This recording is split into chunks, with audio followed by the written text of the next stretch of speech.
Ladies and gentlemen, welcome to another video where today we're going to talk about surveys in e-commerce and marketing in e-commerce, because this is a topic that doesn't really get talked about in the space because everyone is always worried about like ads and emails and things like that.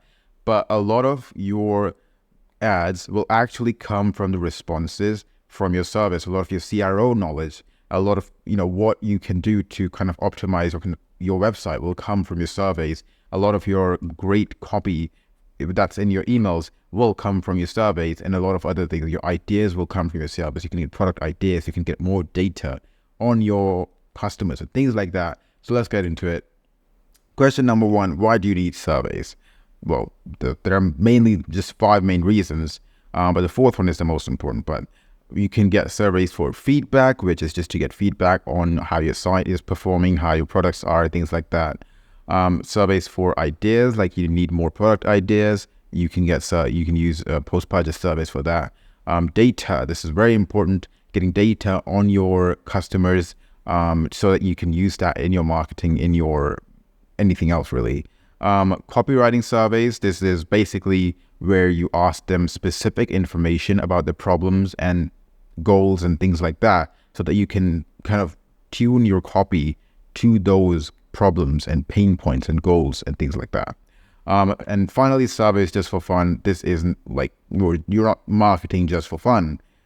The audience is having fun. The brand is supposed to be having fun with the audience, and so this creates a kind of an interaction between the audience and the brand that can be pretty beneficial in terms of the engagement of the audience with the brand, and also just like overall long-term revenue, right? So feedback and idea surveys, right? There is basically only one type of feedback and idea survey. You can have multiple of these in different places, but the main one is like in the thank you page, the customer thank you page, and the customer thank you email, or also called the post-purchase page or email, right? So in this case, you really just want to ask people, most importantly, what made them buy it, right? Why specifically they have bought at this time and place, and why they bought this specific product, and why, what they're trying to solve. What is the pain point that they're trying to solve here? Or what is the goal that they're trying to achieve here, right? And that is really important, because everything you do in marketing should really just model itself after this thing. Whatever is making your customers buy, you just need to do more and more of that. And so having that data, having that information of like what is making your customers make the purchase is extremely important, so that you can tune your marketing to those situations or circumstances or problems or goals, whatever it is, right? Secondly, you can ask them who they bought it for. You can ask them if this is like, if your brand has like, if you want to know the demographics of your brand, this is a pretty easy question to ask versus the gender, because when you ask this type of question, it's like, I bought it for my husband, I bought it for my wife, I bought it for myself. Then you kind of realize, this is 70% of our audience is not even buying for themselves. So this is quite a beneficial question. What else did like to see? If you want product ideas, this is really good. Birthdays, really good for birthday flows. Gender, where you first heard about us. This is so that you can kind of optimize your ads and things like that. Like if you're spending like half of your marketing spend on TikTok and there's barely any audience actually coming from TikTok, then maybe you want to do something else. How will you use this product? CRO questions, so like how was your experience on our website? And most importantly, with all of these surveys, you got to keep them short, right? The post-purchase survey, honestly, I wouldn't have like more than 2 or 3 questions on it. All of these questions are really, you just want to pick like 2 or 3 questions that you believe are most important for your brand, your marketing, or your niche, and then just put them in your survey, right? The next one is data surveys. So for this one, there's really just 3 types. Number one, you can have them, you can send them out as campaigns. So like send them out as email campaigns and be like, you guys answer this survey and you'll get something in return, right? And I'll talk about what kind of incentives you can have. But basically for data surveys, you want data on your audience and like what's going on with your audience, right? Basically, you're a brand who sells mascaras. You need to know what kind of lashes your customers have, so you can use that kind of language in your copy. If they all say that they have thin and sparse lashes, then put that in your copy, right? Because a lot of brands like just kind of spray and pray with their copy, right? But if you have this kind of data on your audience, like who exactly is the person that you're selling to, then you have a much easier time to get them to buy your stuff. How many kids do they have? For example, if you have a brand that sells things to parents for their kids, right? You want to know how many kids they have or how old their kids are and things like that.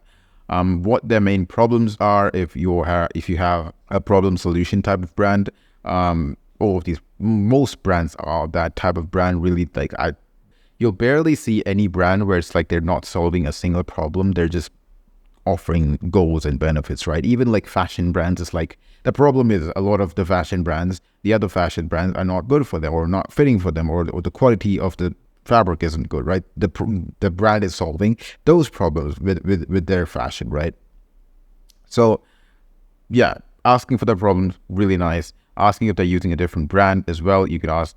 So basically you can ask all sorts of things. Just gather more data on your customers. You can use that in your copywriting. And the next type of data survey that you can have is in your customer win-back flow. Basically, you just ask them why they have stopped buying from your brand. It's pretty simple, straightforward.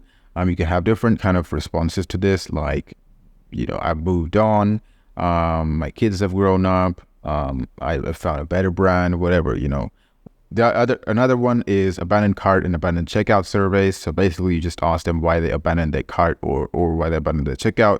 The answers to this would be like, the price was too high, I forgot about it, I lost interest, I changed my mind, things like that, right?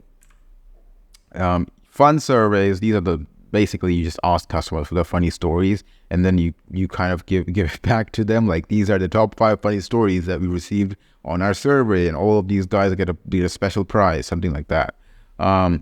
You can also ask them what their favorite sport is. If there's a sporting event going on, you can ask them which team they think will win, and whoever picks the winning team will get this much of a discount, or they'll get a free this or that, right? Get them to tag your brand on Instagram on a special day. This is something we did recently for a brand, and it worked really, really well. Is basically you ask them like, hey, tag at whatever your brand username is with your product. If you're a fashion brand, you can literally just say we're wearing a this and that, and we'll pick the winner for $100 gift card, something like that. Like, it's pretty simple. You don't need anything super complex, and they will literally just tag you and you'll get a lot of content for Instagram, and you can put it in your Instagram story highlight, and that way you can convert more people from Instagram, right?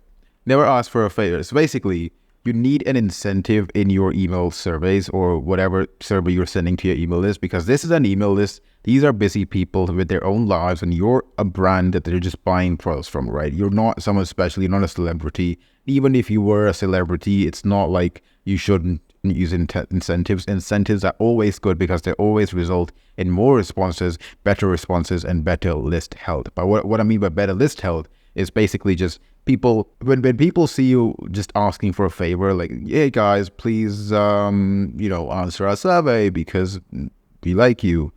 It's not a good look for a brand or a celebrity or a personal brand or anything else, right? So you need it kind of just intuitively makes sense to offer an incentive, because now there's like, it's not a relationship where your brand is now on the lower side of it, and like your customers are high, now you're asking for a favor, right? Also, you'll get better responses. Some people might say, well, you're going to get lazy responses where people are just answering the survey for the incentive. And yes, that is going to happen. But also, the people who were going to answer the survey anyway will give better responses, because now there's like the situation of reciprocity where they're giving something in return for something else. And so they're more likely to give better responses for that. Also, they might just feel guilty, because if they just give lazy responses and they get a nice little discount or a gift card, they might feel guilty. So they might just give better responses just so they can feel better about themselves, right? Also, you'll get more responses, quite self-explanatory. Every time you have an incentive for anything, you're going to get more people, right? So that's it for the video. These are all the different types of surveys that you can do and what you can do with them. And if you guys like the video, please like, comment, and subscribe. And if you are struggling with your acquisition costs or your ads aren't performing well, then there is a link down in the description below. It's not a lead magnet. It's literally just me explaining what we do at our agency. If you can check it out if you want to. If you don't, you're awesome, and I will see you next time. Goodbye.